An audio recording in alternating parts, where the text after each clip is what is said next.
everybody to Matters to Be and Why. This definitely Student Alumni Association is Matters to Be and Why. My name is Grace and I am a student representative from Student Alumni Association and hosting our event tonight. So a brief overview of our event. For the first 30 minutes, we'll be having a discussion with our speaker and our moderator, leading into an audience Q&A portion where you all will get the chance to ask our speaker any questions you have using the chat function. And after that, we'll be having an optional networking session. So if you're willing able to, definitely feel free to stick after for that. But yeah, without further ado, please be sure to keep your microphone muted throughout the event. And if you have any questions throughout the event for our speaker, feel free to drop them in the chat. We'll be getting to them during our audience Q&A portion. But without further ado, I'll be handing it over to our moderator for the event and UCI Alumni Association's Executive Director, Jeff Minhas.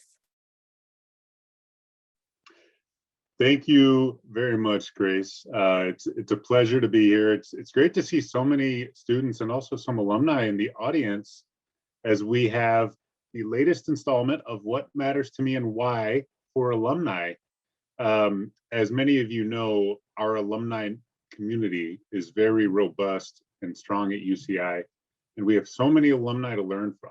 So many amazing career paths, amazing journeys, amazing experiences when they were students. There are 206,000 alumni of UCI now all over the world, and many of them are re-engaging with UCI and wanting to share their stories with future generations of Anteaters. So we very much benefit from some amazing alumni speakers, both in this program and many others.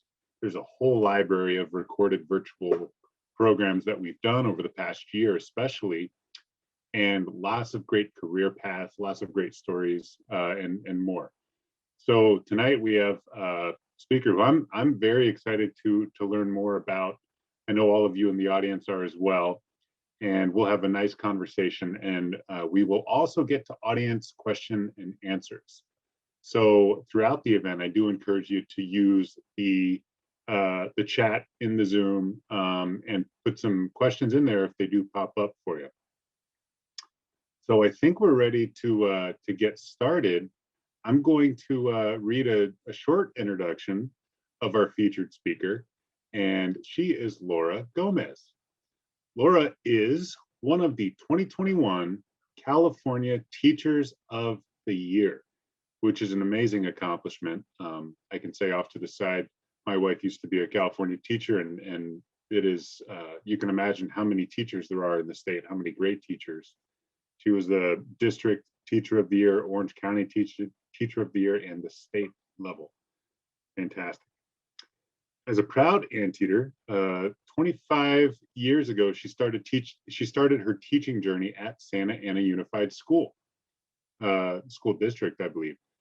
Ms. Gomez is a third grade teacher at Martin Elementary in Santa Ana. At Martin, she's also worked as a bilingual resource teacher and a teacher on special assignment. Before joining the Martin family, she was a third grade transitional bilingual and dual immersion teacher at Pio Pico.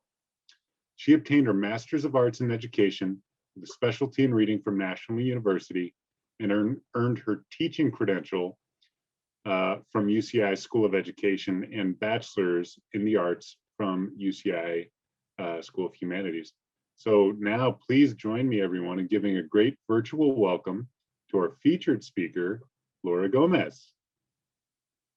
Yay. Hi, Laura. Hi, Jeff. Thank you for such a warm welcome. Well, it's my pleasure, and it's our pleasure to have you on the program today. So once again, thank you for joining us. I know you have a very busy schedule, but for now, I do have a number of questions for you, and we'll get to know you and hear about your career path and your values. That is kind of the sentiment of this program, is learning all about you. So we'll start off with some of your earlier time back when you were at UCI, which our students can relate to. Things are a little bit different nowadays with all virtual instruction over the past year. I know you know all about that, but instruction is coming back on campus in September. So back in your journey, what were you involved in during your time at UCI? Um, I'll be honest, I look back and I think, I don't think I was involved as much in, I was involved in, I was part of the Metro program club. It was one of the things. I also was able to join a research mentor program, which was great for a couple of years. And it was a great benefit. And by the time it was time to graduate, I did get involved a little bit in the Latino graduation. I participated in it. So I helped fundraise to make sure that we had the funds to make it happen, and which is a more intimate event than our general graduation at the park, at Aldrich Park. So it was a great experience. Yeah, those are great involvements. I'll say now, you may know this, but the demographics of UCI student body has shifted, and we are a Hispanic serving institution with approximately 25% of our student body Latinx, and we have a Latinx Thriving initiative at UCI now as well. But Wow. that graduation ceremony I know is a big tradition still, major tradition, as well as MECHA going strong. So great to hear. Maybe through your involvements and coursework, you could talk about what some of the valuable lessons were that you learned while you were at UCI.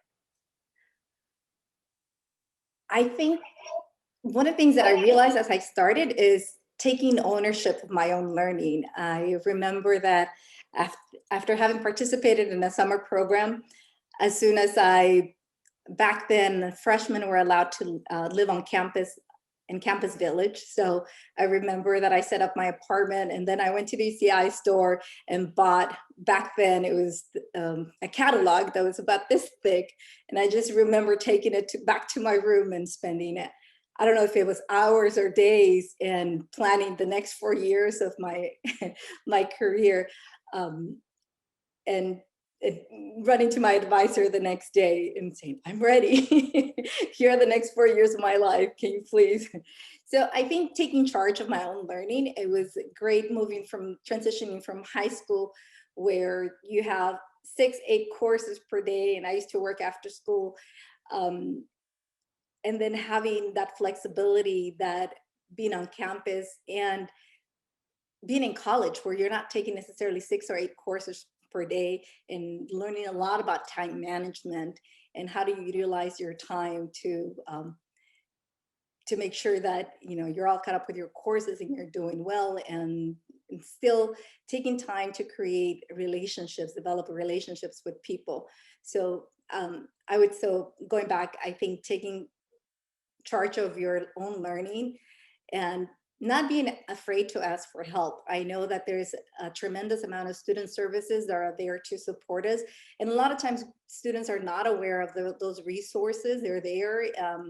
Many would come in, we pay our tuition, we go to classes, but we're not aware of all those wonderful resources that are available. And I think that's the one thing that as an undergraduate, I really appreciated about the college experience is the student services available to students at UCI. Yeah, that is a really good point, because UCI has so many resources students don't even know about. You really have to sometimes try a little harder than you might think, but the resource you're looking for is almost always there. So that's a great point. And you have several. I'm probably going to copy down some of the great things that you say and bring them back at the end in case students forget. But really good stuff. So then you graduated, you got your teaching credential, eventually got your master's. So you really stuck with your education after you charted your own learning, as you said, your own path. How did your transition go when you graduated with your bachelor's? Did you already know that you were going to go down this path and move straight into your credential program, or no? I did. I was sure that I was going to become an elementary teacher. Originally, I thought I was going to be a Spanish high school teacher. And then I took a job as an instructional assistant in Tustin Unified. And I worked predominantly with kinder students and first through third grade English learners. And there was something about that experience that I fell in love with the little ones. I don't know if I had been traumatized by my own nieces that I thought I never want to work with little ones. I thought I want to work and teach high school. But after that experience, that's when I decided to join the multiple subject credential program instead of what I thought would have been the single subject credential program. Okay, so you had a general idea of, becoming a teacher, getting into education, but you had picked up experience and decided to kind of pivot in your specialty. Of course, in education, it's a little different. So that's good to know. Many students, maybe they're thinking about how they can relate to that story in this audience. They come in with a major and maybe they're not sure, maybe they are sure what they want to do with that. But a lot of people, myself included, do not wind up going down that path that they charted as an incoming student or as a lower freshman or sophomore. Do you have any advice for students that on that front, whether to stick with your prescribed major or your guns, or explore other opportunities? How you explored your opportunities? I think for me, I was sure of what I wanted to do. I kind of knew what I wanted to do, but I also know, and I knew friends who weren't quite sure. In the first few years, it was good to just sort of, through the general courses, our breadth requirement, to take different classes and explore and not be afraid to change your major, because I do believe that once you decide your major or you go into a job, being passionate and loving what you do makes a huge difference. So sticking to a major just because that's what you initially decided, or you told your parents, or you told your friends, this is what you're going to do, but halfway through it, or you're doubting yourself, it's okay to explore it. I know that an undergraduate career can be expensive. So I know parents, as a future, as a parent of a future college student, I do know that there's an expense involved if you, the thought that you may change majors too many times. But you also want to make sure that we have a happy human being graduating with the career that is going to fulfill the rest of their life, or get them started in the rest of their life. So I would say, don't be afraid to change major. If that is not your calling, explore and move on. Don't be afraid. Yeah, really good. So, and by the way, other resources exist for that. Explore. There are internships. There are ways to connect with mentors, even from the alumni community, which we'll share later on in this event. But ways to get that experience and broaden your horizons. That's what I was going to say. Reach out and talk to people. Whether I don't know. Back then, I know we used to go to the career center and explore there. So, different places, venues that we should make maybe available to students. Hey, having second thoughts about your career choices, like reaching out to students and, as you mentioned, provide internships or just a mentor of someone to speak to. Yeah, and the Career Center is now known as the Division of Career Pathways. Hopefully every student here has taken advantage, because the resources are tremendous, highly recommended. They have lots of online resources, and they're still serving just like they were for you and I when we were students. Okay, so how, as you transitioned into the professional world, you navigated and started your teaching journey, how did your time at UCI perhaps impact your journey as a professional? We're going to start exploring your career now. How did your UCI journey impact your journey as a professional? Well, one of the things that happens when you're an undergraduate, I think, is that you have time to get to know yourself. You build confidence. You find yourself. You build confidence who you are, and it prepares you and helps you going out to the world. One of the things that I did is that I took advantage of the education abroad program. So that allowed me to go to a different country, take classes, get to know more about the culture, travel within that country and neighboring countries. And for me, my choice, I went to Mexico. I was in Mexico City. I took courses at UNAM. And when I was there, I also got the opportunity to go into the state of Oaxaca and do a field study for 2 months and live on my own for 2 months there and do some research. I was very much interested at that point in learning more about the work that domestic workers did, and just in Oaxaca itself, sort of the trajectory that women from small towns when they came to the big city Oaxaca would follow. So I spent 2 months interviewing Indigenous women and women in general that were domestic workers. So that was part of the work that I did as part of my field study.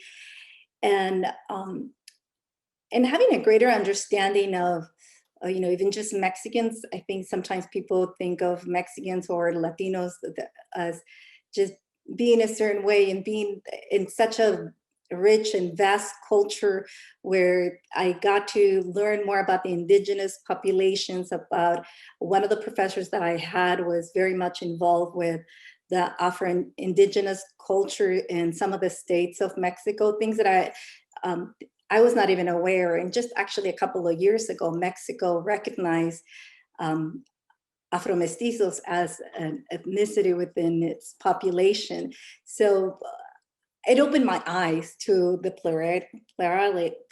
sorry, I can't even pronounce the word, but just the diversity within, even just with a group of people from one country, states. I'm from the north, my family comes from the northern part of Mexico, so it's very different. So traveling through some of the more indigenous states was quite an experience, and traveling in through Central America and just getting to know people. So that, for me, I took advantage of that resource at UCI. And I think it also provided me with a confidence and awareness that, for me, once I started teaching in Santa Ana,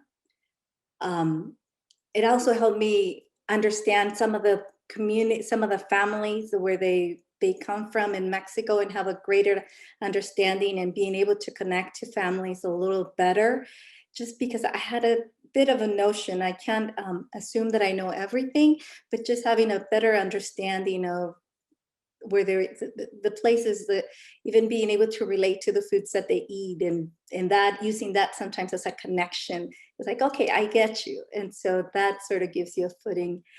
So I feel that was one way that UCI prepared me. For me specifically, it helped in the area of that I went into, which is teaching, and I fell in love with Santa Ana, and I didn't go back home. I stayed here in Orange County. So that was definitely, and I think some of the courses that I took in the humanities, linguistics and phonics, were also very helpful. I work with a lot of second language learners, and just being able to, it may seem silly, but sort of teaching them how to transfer sounds. Where do you place your tongue when you're trying to produce certain sounds? So having that own understanding and knowledge helps me in the classroom quite a bit. Thank you for sharing that. That is really eye-opening, and I think it has broad applicability. Your experience of study abroad and your field study, how that immersion into other cultures, not just in Mexico, but elsewhere that you traveled, helped you understand people, helped you prepare you for what you're doing now. That's fantastic.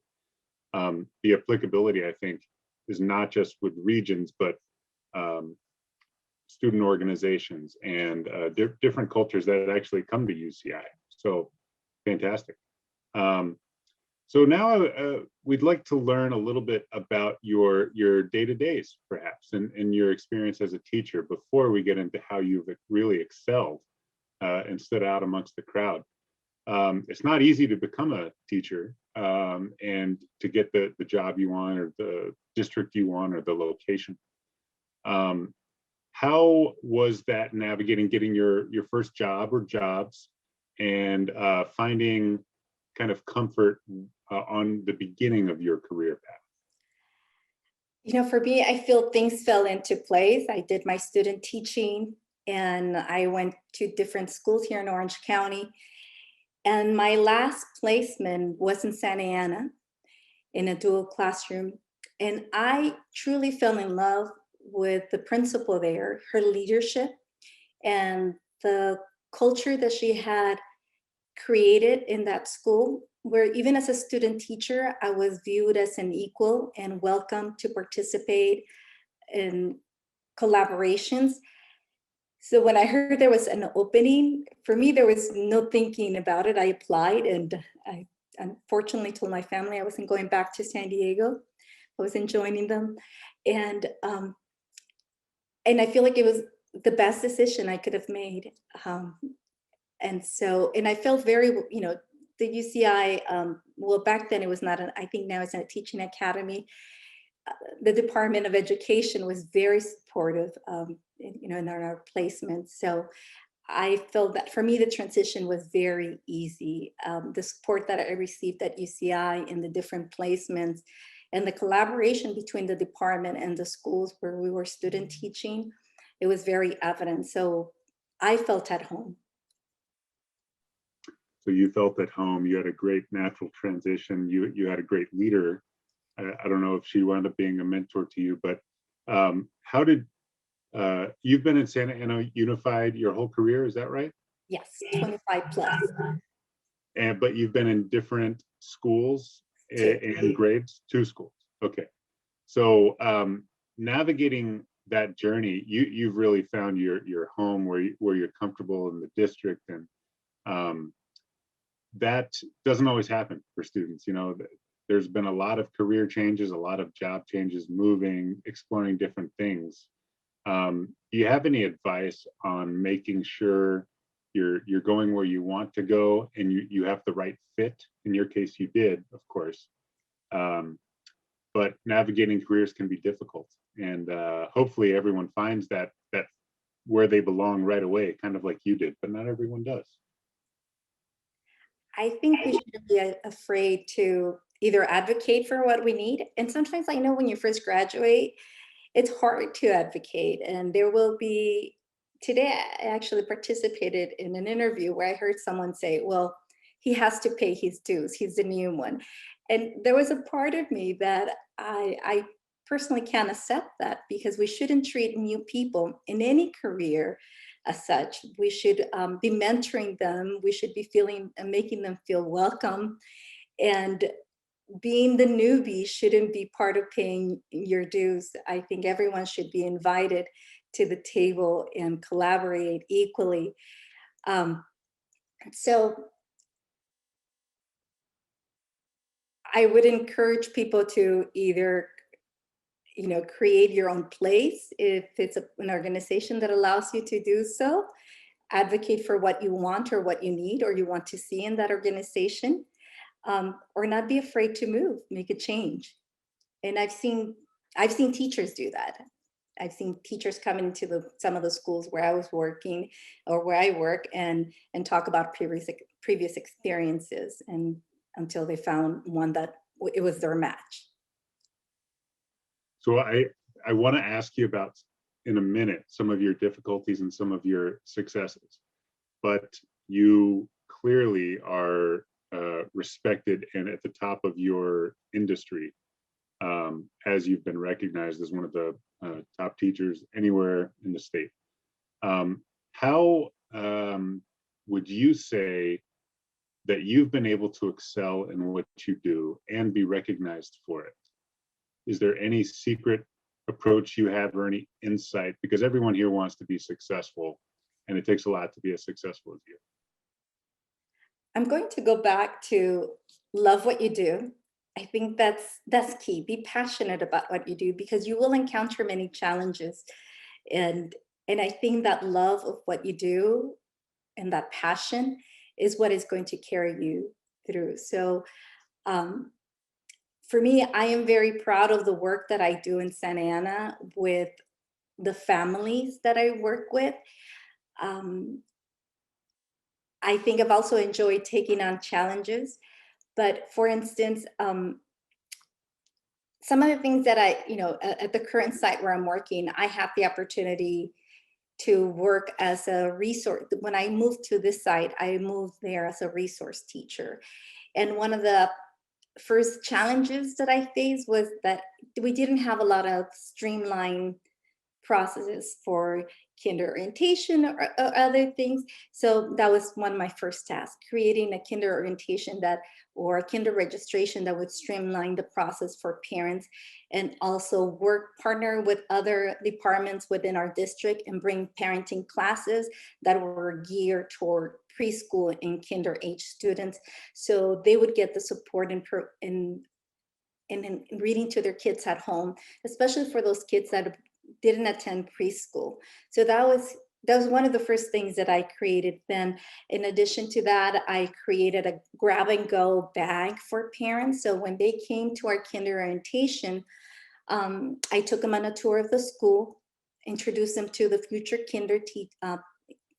kinder teachers, our staff, our principal, our office, basically try to familiarize them with the campus, and then have them, in collaboration with another department, they went into different little mini classes for that day where we had grab and go activities that they could take home and work with their kids during the summer, fun and engaging family activities that they could do there. So that was one of the first I think challenges that I faced in that new site. And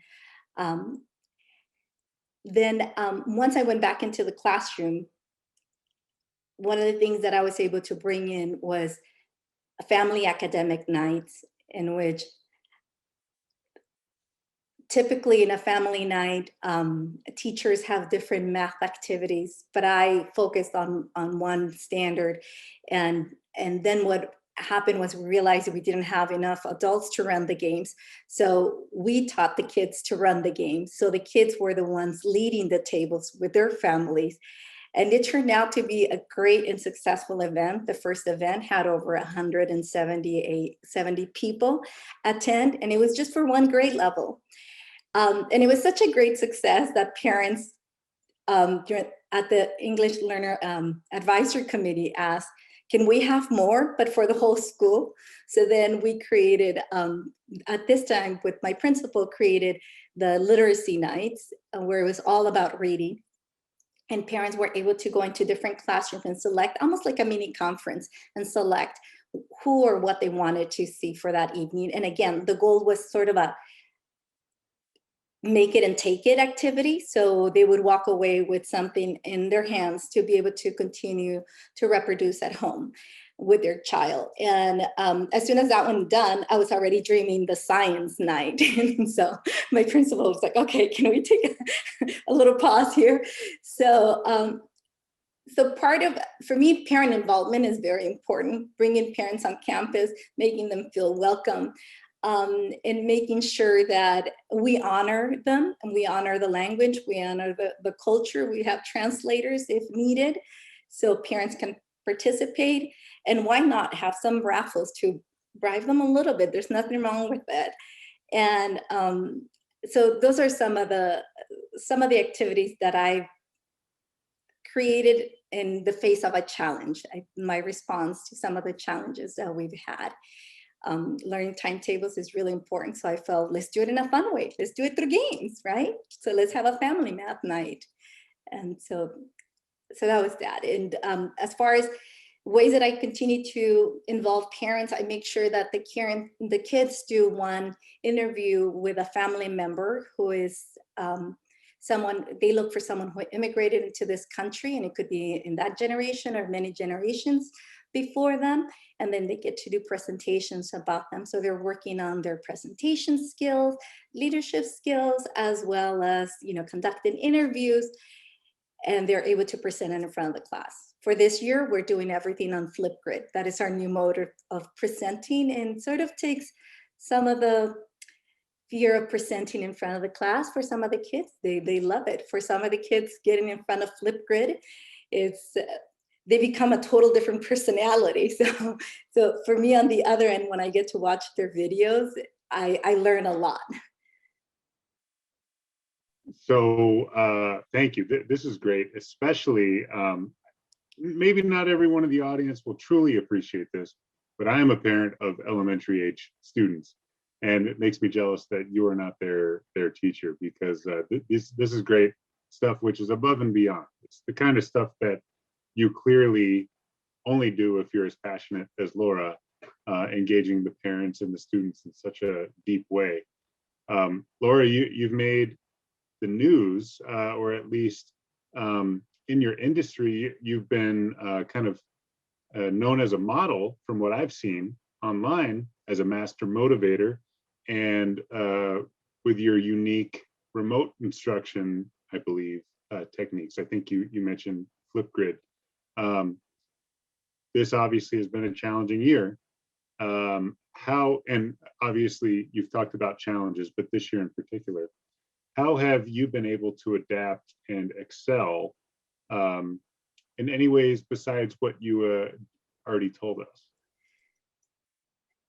I'll be honest, this has been very hard. I think we need to say that, this has been hard for students, this has been hard for parents, and this has been hard for teachers. And for us, at least for me, I haven't been with students in person for a year now. So it has been quite a challenge. So I think the first thing for me was when we started dreaming of the idea of the grab and go bags, where the students would periodically pick up materials. The one thing was really important for me, that everything that I sent in that bag, I feel like there had to be a little piece of me, the activities that I send, whatever is going to be following up with, there had to be a little piece of me that was going in that bag. So the kids felt a little bit of that connection. Of course, in addition to what we do in the classroom with the summer train that we try to do with the social emotional, I do a daily check-in where we come in, I ask them how they're doing. They fill out a little Google form and they're able to privately let me know if there's something going on. And for some of our students, there's been some difficult periods, especially around December, November, December, January. There was a lot going on. So for the students to feel comfortable being able to privately share with you how they're feeling, or if there's anything on their mind that they want to share with you, and then I'm able to follow up with whether it's with parents or whether it's something that may require counseling, just being able to be in tune with even just sometimes how the kids show up to class, how do they look? How do their eyes look? Are they wearing a mask that day? Why are they wearing a mask? Are they in a different setting? What's going on? Just being fully aware and acknowledging them for who they are on a daily basis. And I know there's been a lot of talk about learning loss, but I also feel that we are in a modified instruction setting with modified minutes. So it's kind of challenging to talk about loss when you don't have the traditional number of minutes or the traditional number of days that you're teaching students. And I know that will be a challenge that we'll have to face when, for us, I hope to teach summer school, and that would be live with students in person. And I'm hoping to take the opportunity to learn how to again re-engage physically in person, because there will be a lot of protocols that we will have to follow. So hopefully that would be a little intro for me. Ways you were asking me, ways that I also engage with them is, journal entries. Sometimes I just give them free choice, and I find out a lot of things about them. I learn a lot about them. Sometimes in a third grader, birthdays is the biggest thing in their life. So being able to, just earlier as we were getting ready, one of my students said, "Can I write about my birthday?" Of course. Send me a text. Of course, you can write about your birthday. I know that when you're 8, when you're 9, there's nothing more important in your life than birthdays, let's be honest. So acknowledging that. And so through their journals, we use Google Classroom. Having Flipgrid as another way that they can either make presentations or sometimes turn it into a journal. You don't have to write that day. Just go ahead, talk about whatever you feel like talking today. It's open entry, but do it in Flipgrid. For some of them, it's a welcome change. So also keep being consistent, having systems, but at the same time, changing it up a little bit So there's a little bit of novelty and high interest for them. I find that games, anytime that anything gets turned into a game, it's a lot more fun and engaging. So using Kahoot is another, I don't know if people are familiar with Kahoot. Kahoot is another great resource out there. I don't You get use paid. Kahoot with your students? I do. Oh, nice.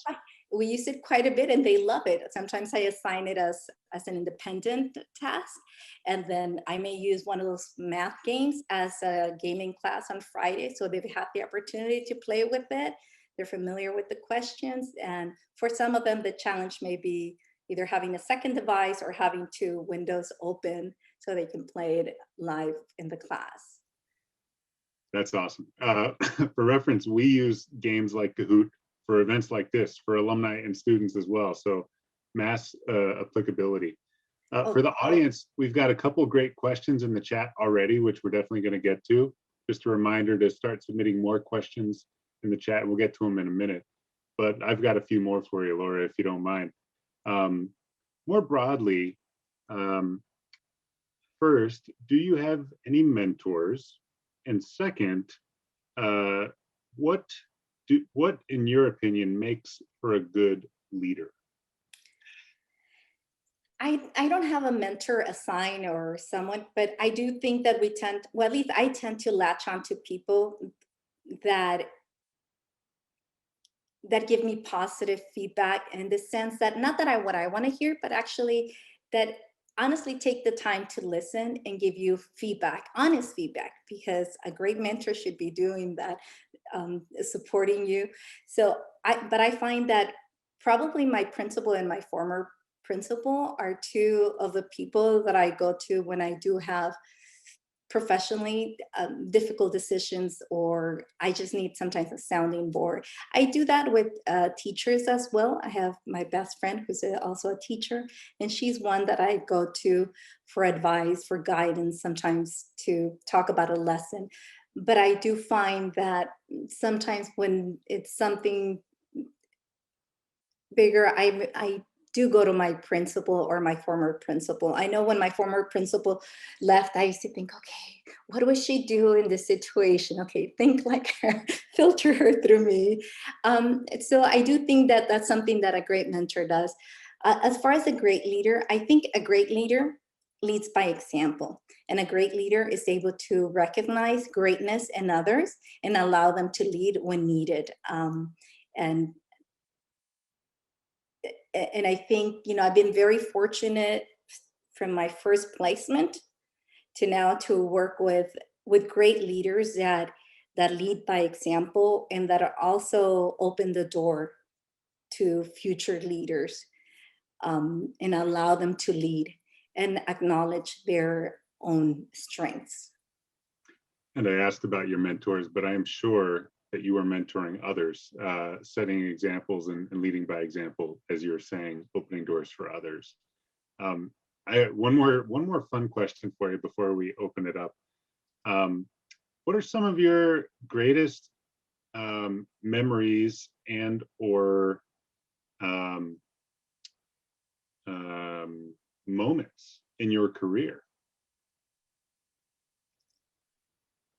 We already know that you're a California Teacher of the Year. We didn't say this before, but you were named by Orange County Register as one of the most 100 influential people in Orange County this year, which is amazing. Congratulations, by the way. But do you have any other favorite moments or memories along your path? Well, definitely those. I got that for the work that came before the pandemic. So definitely, I think having those moments have been very encouraging through this year. Sometimes like, okay, sort of staying positive and let's move forward, because as I mentioned, it hasn't been easy.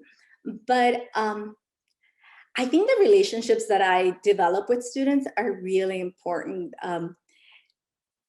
For instance, I am a big believer, and I have no shame in asking for field trip opportunities, but I do think that field trip opportunities create open windows to the world, to kids that don't have mentors at home or don't have role models, that have attended or completed high school.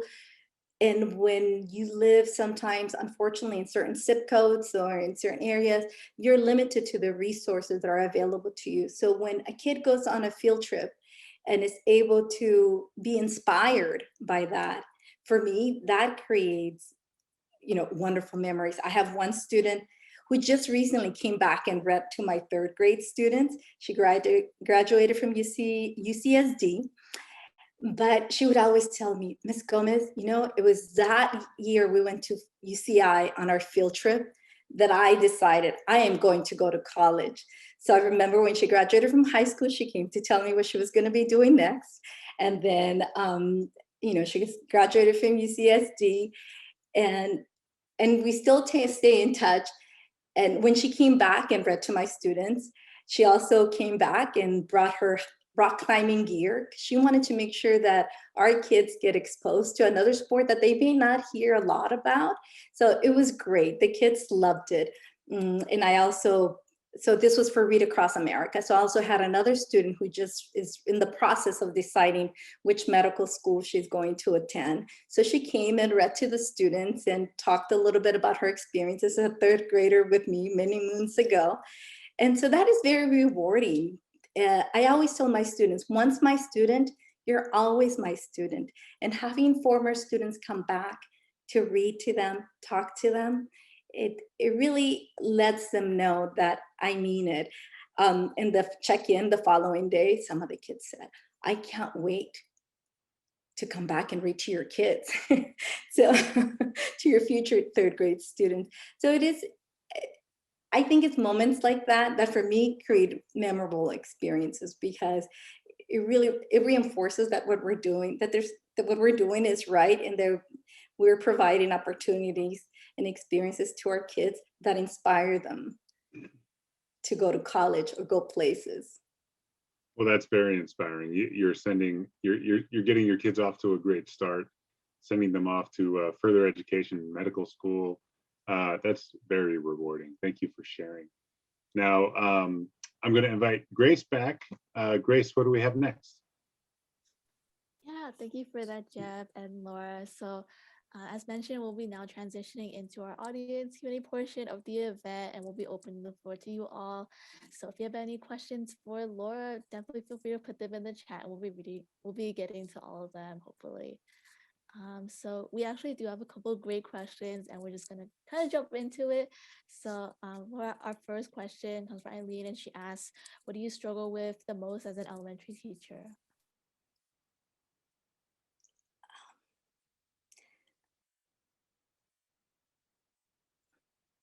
That's a really good question. I tend to be a very positive person, so I usually don't feel like, I don't look at struggles, I look at possibilities. So if that person has a more specific area in terms of the struggles, I'll gladly.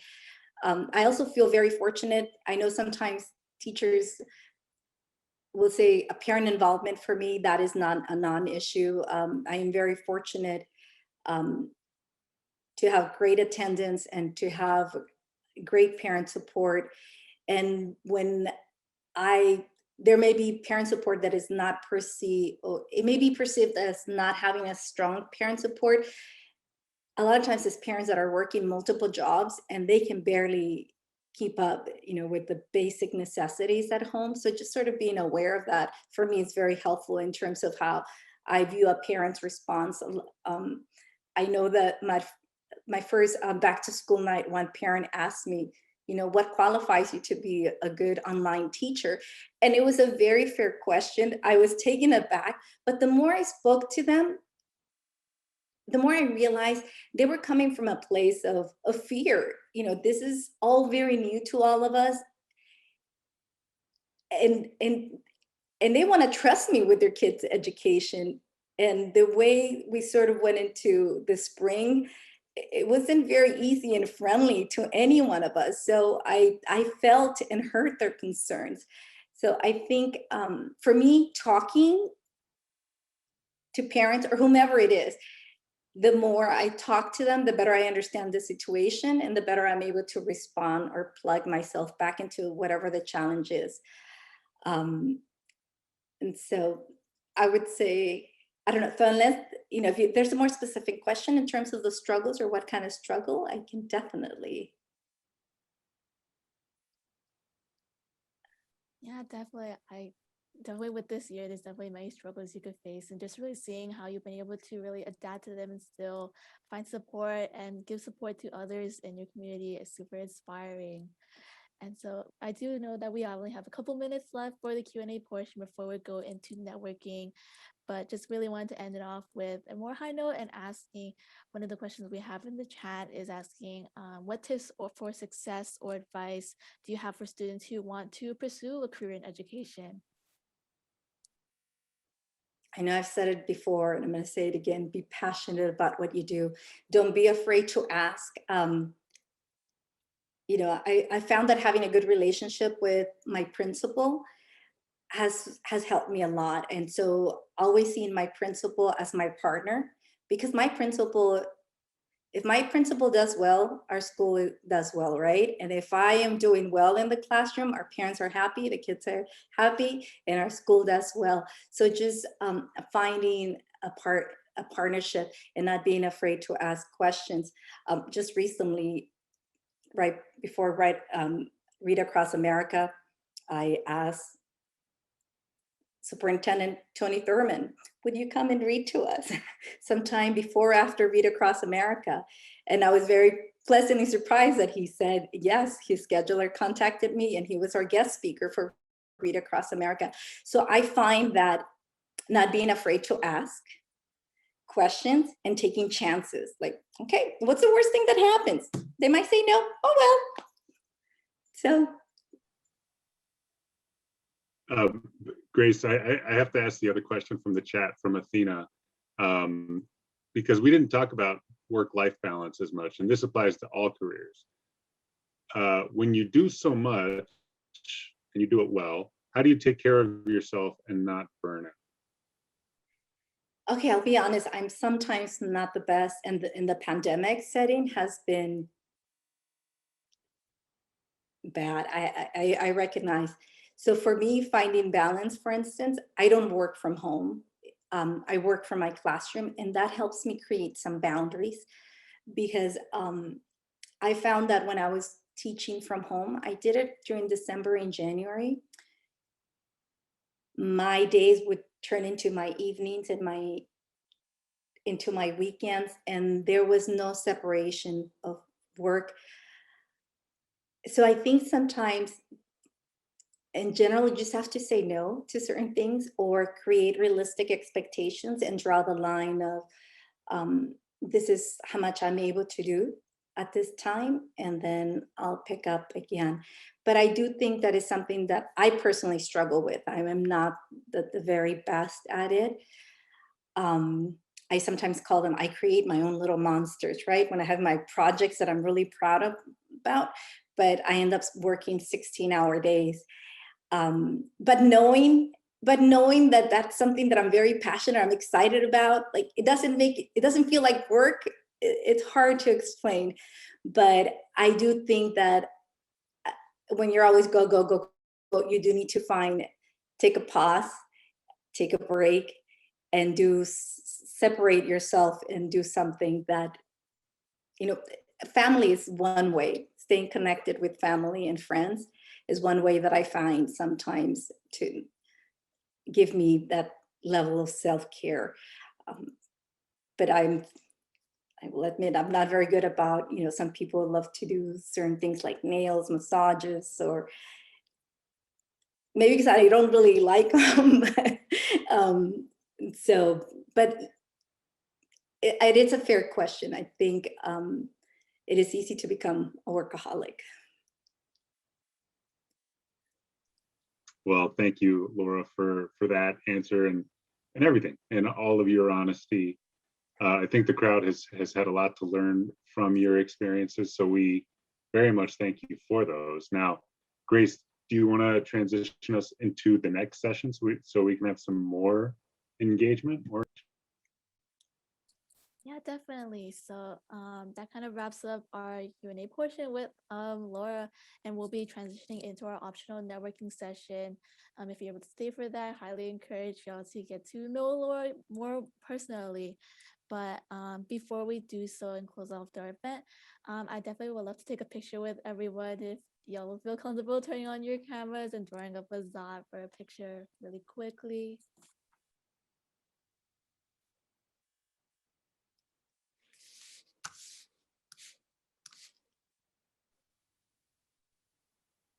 Here we go. Hi, everyone. Nice to see your faces instead of your photos. This is great.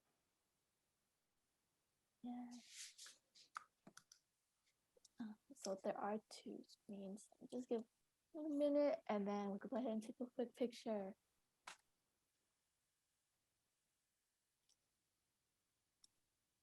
Okay.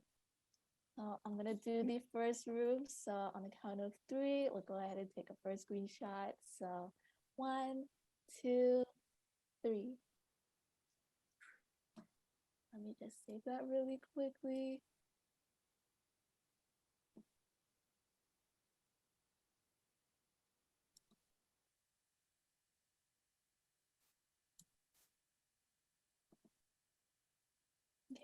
And then to our second room, we'll do it one more time. So 1, 2, 3.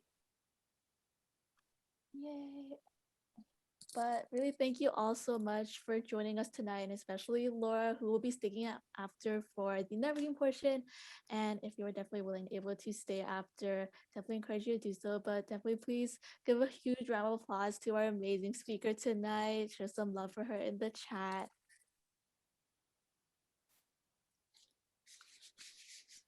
And we'll be transitioning soon into breakout rooms for networking, if you would like to say.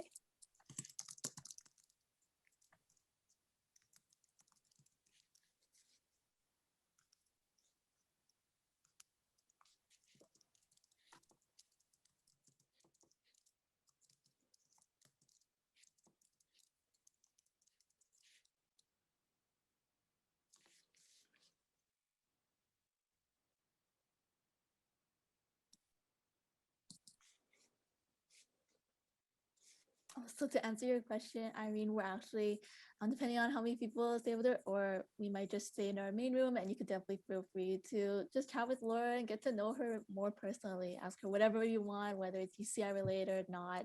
It's definitely your chance to really get to know Laura more. Don't make Laura nervous now. I think we can probably keep it in the main room. Sure. Before we start that, Laura, you had some great advice that I wanted to repeat for everyone. Chart your own learning, your own path. Don't be afraid to ask for help. Time management is important along the way. Resources at UCI, all of these students have access to right now. The Division of Career Pathways Education Abroad program was very impactful for you. I like how you can't accept the paying your dues as a newbie thought process, by the way. That's really powerful. Love what you do, be proud of your work, take on challenges, and you alluded to having people around you who you can go to, like your fellow teachers, friends, principals, and that's really important, whether they're mentors or colleagues or friends, always having people you can talk to around you, whether it's your classmates. It could be your classmates for everyone here, but really, really great, just dimes, just real good information here. So Grace, how do you want to open it up for the discussion? It's definitely, I would say it's definitely an open floor. If you have anything you just really want to talk with Laura, just definitely feel free to unmute yourself and even turn on your camera if you're comfortable. And yeah, there's no really set structure at all. But thank you so much for joining us, Jeff, too. I know you probably have to hop off soon, but really appreciate you joining us as well tonight and facilitating the event.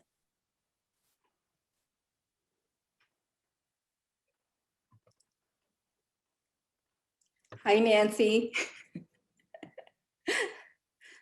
Good to see you. Likewise, Nancy was my roommate the year after I came back from being abroad. She had been abroad. That we went abroad on the same year. and came back and lived together. So Oh, I love Yeah. it. And you're still connected. That's awesome. we hadn't seen each other. This is great. Yeah. Wow. I think the last time I saw you, I ran into you when you were doing your student teaching. Probably around that Yeah, time. because I was interning for my MFT program, Become a Therapist. And so I was seeing some of the kids there at your site. Mhm. Wow. You see, it's a small world. And that's one thing I've learned. It's a small world, and networking and getting to know people. It just seems to go around in a full circle. Um, absolutely. And we talk about this at most alumni events, but through LinkedIn, the search is so powerful. You can find other anteaters who you know in any industry, any region, any company or district, and connect with them. And almost always they're happy to hear from you. In our experience, the anteater to anteater connection is quite powerful, as I talked about our network at the beginning. So you can always reconnect. I mean, I try not to be biased, but when I meet someone and it's a former UCI student, there's immediately a little bit of bias. I want to make sure that they do well and they succeed. And I think for me, having gone to UCI, it started me in the right path, in the right direction. So I always feel that it's sort of my responsibility to pay back by supporting anteaters, whether they come back as fellow teachers or student teachers. I feel that that's the least I can do, because I felt that I was treated well, and that was part of the reason why I was able to succeed and be where I'm at. So,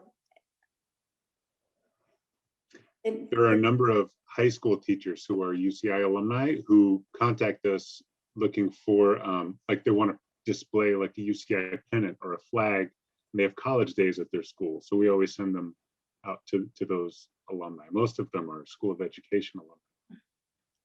yeah, I have one hanging in the back, and our school does something where we do, every classroom is a sign of a college or university. Just the whole idea is to start talking about colleges and to students. So Caltech, I chose Caltech because that's where my husband went, and UCI,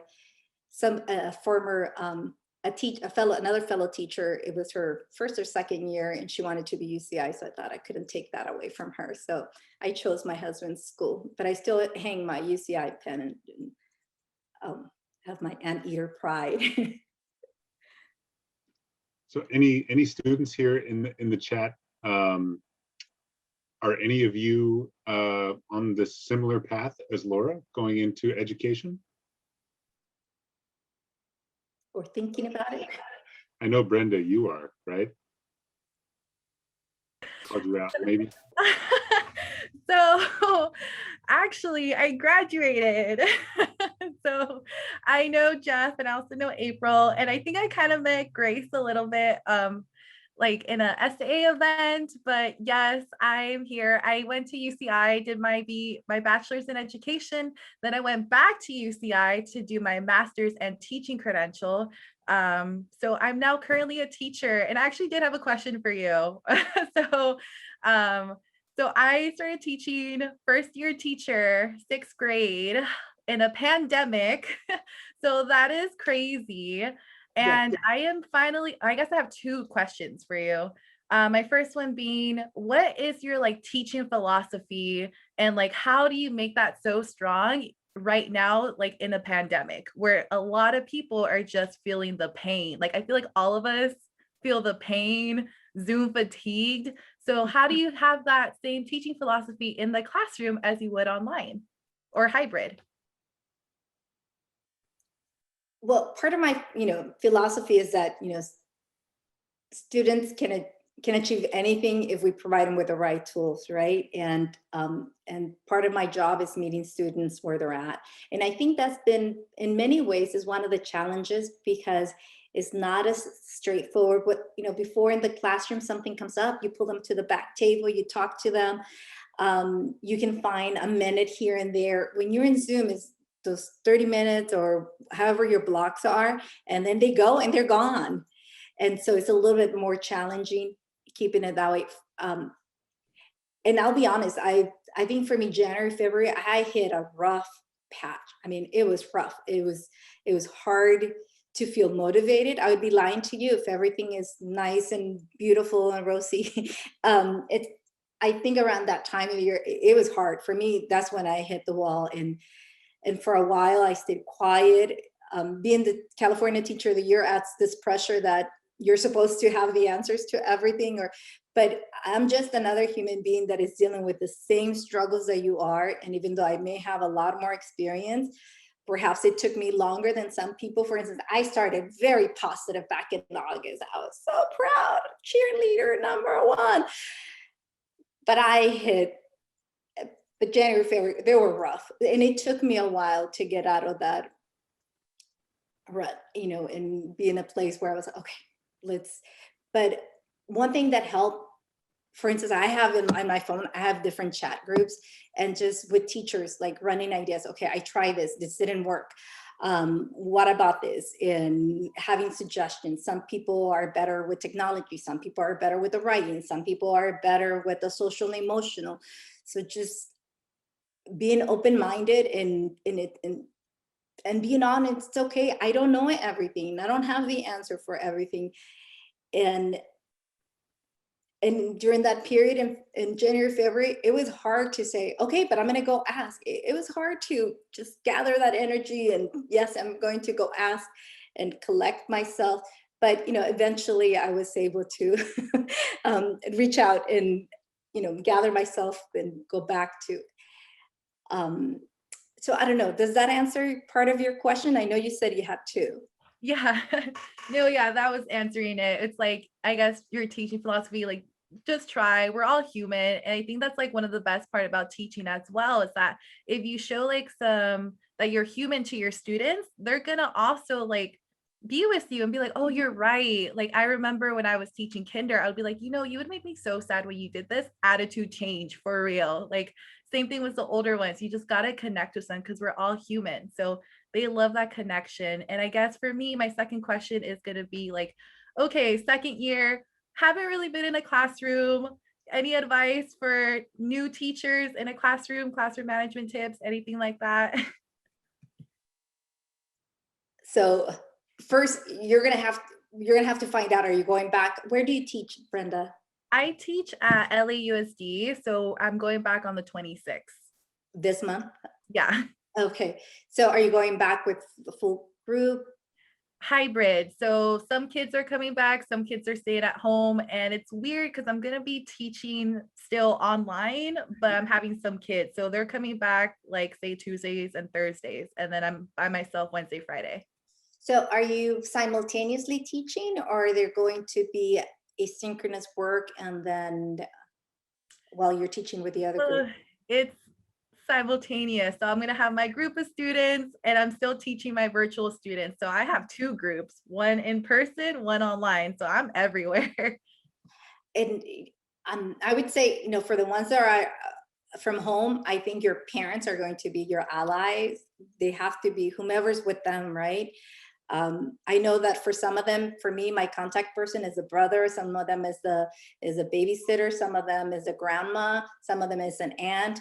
Whomever, that's the agreement that I have with the parents. If they forget to log in, or something's going on during the day, or having a conversation with a parent at the end of the day.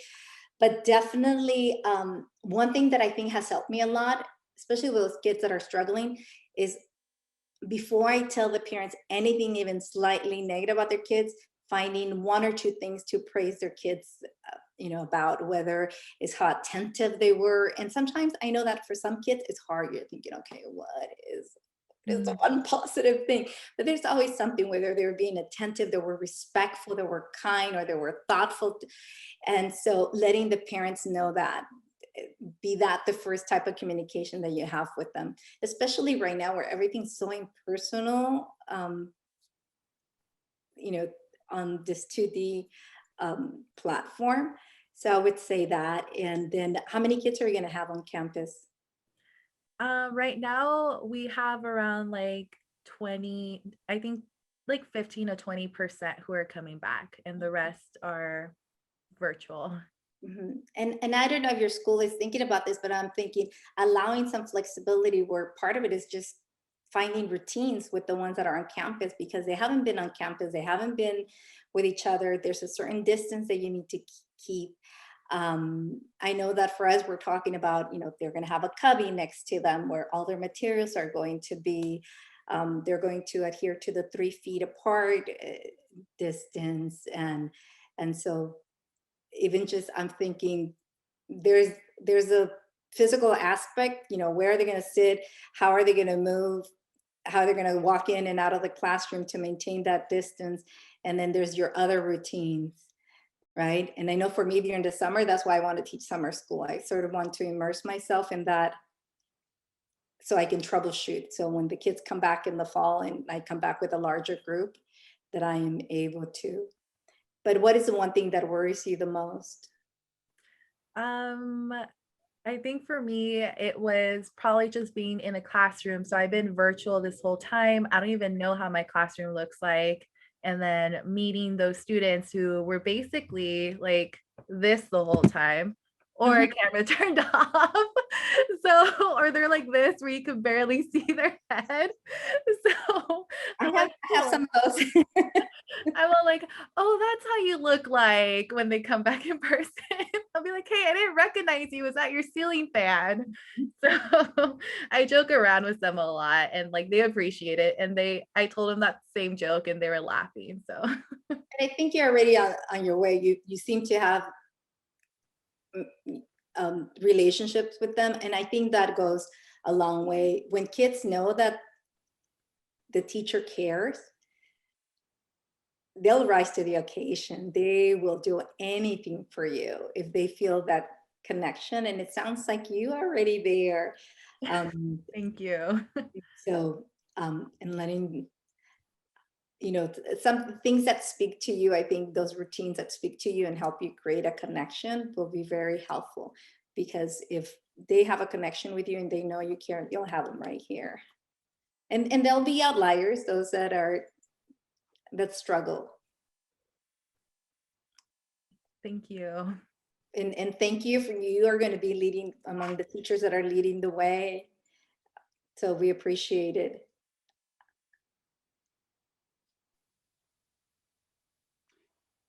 Hi, Laura. Thank you so much for your presentation. It was really great.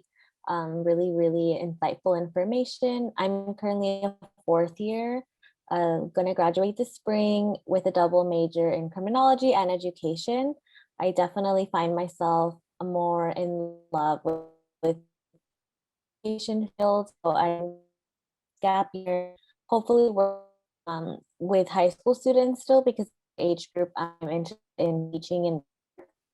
And one of my questions is, do you feel like where you do your credentials, and I'm specific towards an MAT program, like wherever, and your placement,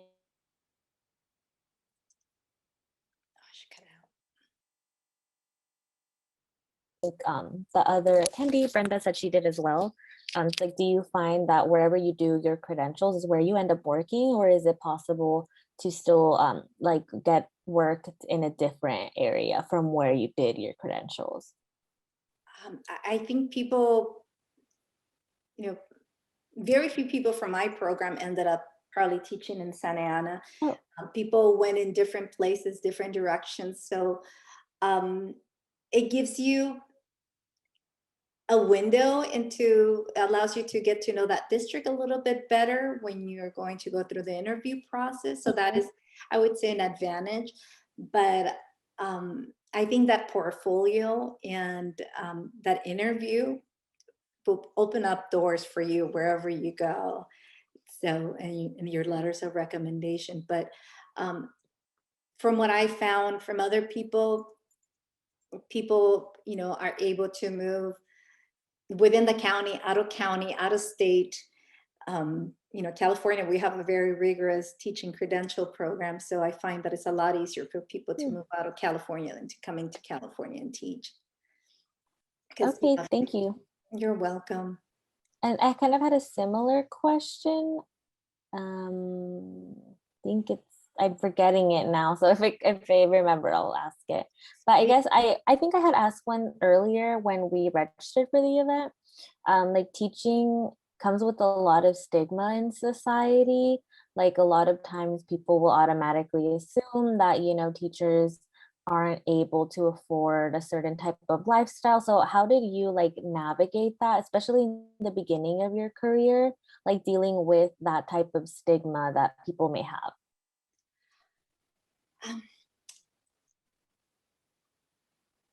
Like what people thought didn't really affect me in the beginning. I will tell you, it was rough, you know, living in a first year teacher's salary. But I think over time, as you gain seniority,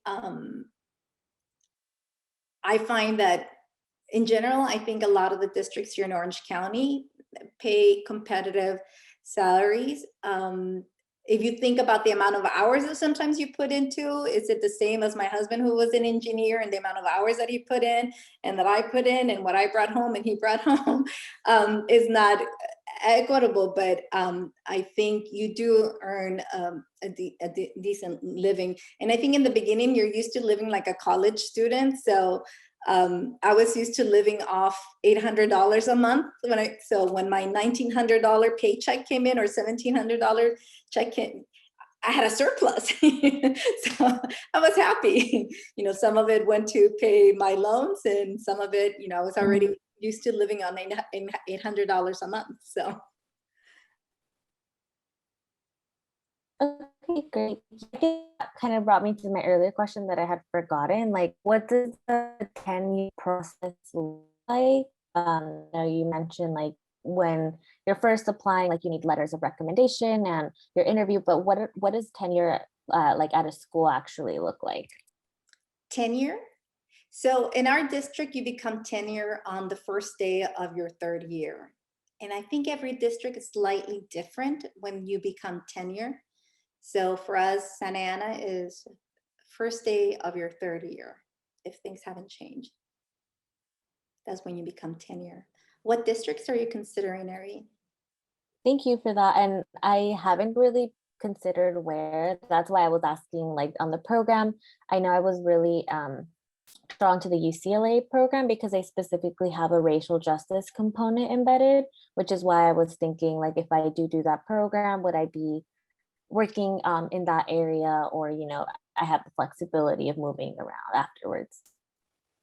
I think you would have flexibility to move around and having that type of emphasis. And I think the direction that California is going to with some of the new changes that they've adopted would give you legs. So I would say it would make you someone that people would want to hire.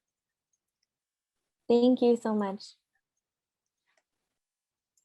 I know our district is adding an ethnic studies, and so they're talking about it right now. So I think having that emphasis is definitely going to help you when you start looking for a job, regardless of where you go. Thank you. That's really reassuring.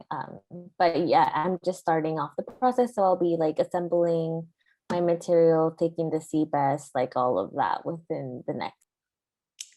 And you're going to UCLA. It's a great school on top of it. So I think that will look on your resume, and it's not just the resume, but people know what it means. You know, when you come from UCI, UCLA, UC schools are well perceived, so they have a great reputation.